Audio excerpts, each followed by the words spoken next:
എന്താ നടച്ചേട്ടായി നോക്കുന്നേ? ഓ എൻ്റെ അമ്മോ, എടാ ഈ വീടും സ്ഥലവും ഒക്കെ കണ്ടിട്ട് വളരെ ഗംഭീരം തന്നെ. പക്ഷേ ഈ പാറയും കല്ലും മണ്ണും ഒക്കെ കണ്ടിട്ടേ കൃഷിക്ക് അനുയോജ്യമായ സ്ഥലമാണെന്ന് തോന്നുന്നില്ല.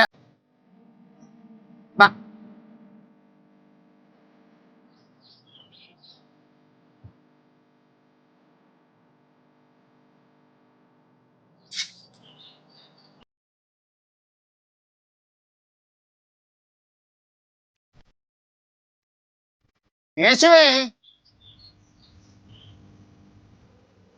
ഭവാനി ചേച്ചി,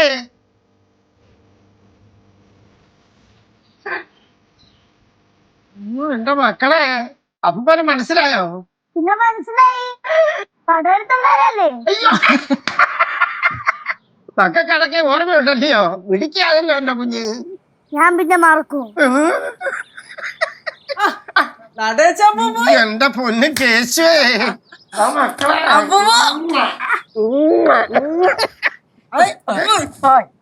എടാ നീ അങ്ങ് വല്ലാതെ വളർന്നങ്ങ് പന്തലിച്ചു പോയല്ലോടാ.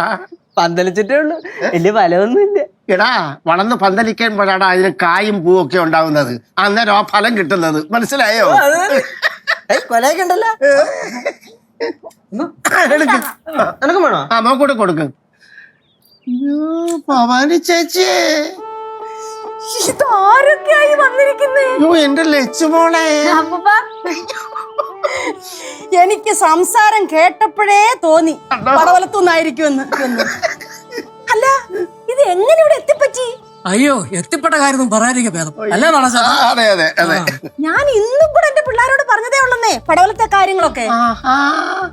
പറഞ്ഞ മാത്രല്ല എന്റെ അപ്പൂപ്പ, കരയുകയും ചെയ്യും. ആണോ?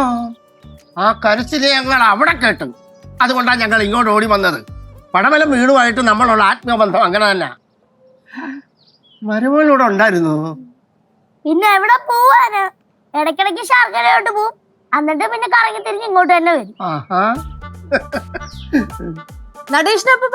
വീടൊക്കെ കണ്ടുപിടിച്ച് മക്കളെ, ഭവാനി ചേച്ചി എപ്പോഴും പാറമട വാഴക്കാലം എന്നൊക്കെ പറയുമല്ലോ.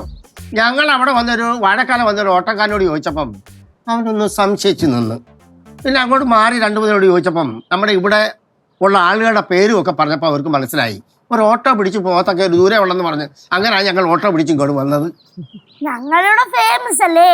അയ്യോ, നിങ്ങള് എവിടെയും ഫേമസ് ആണല്ലോ. எல்லாரும் இங்கே நின்னு பேசாம உள்ள வாங்க, டீ எல்லாம் குடிச்சிட்டு பேசலாம் வாங்க. അതെ, ആദ്യം ചായ തന്നെ ആയിക്കോട്ടെ, പിന്നെ നമുക്ക് കാര്യമായിട്ട് എന്തെങ്കിലുമൊക്കെ കഴിക്കാം.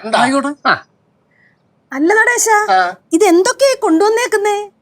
രാജാക്കന്മാരെ വന്ന് കാണുമ്പോ എന്തെങ്കിലുമൊക്കെ കാഴ്ച വസ്തുക്കള് കൊണ്ടുവരണ്ടേ?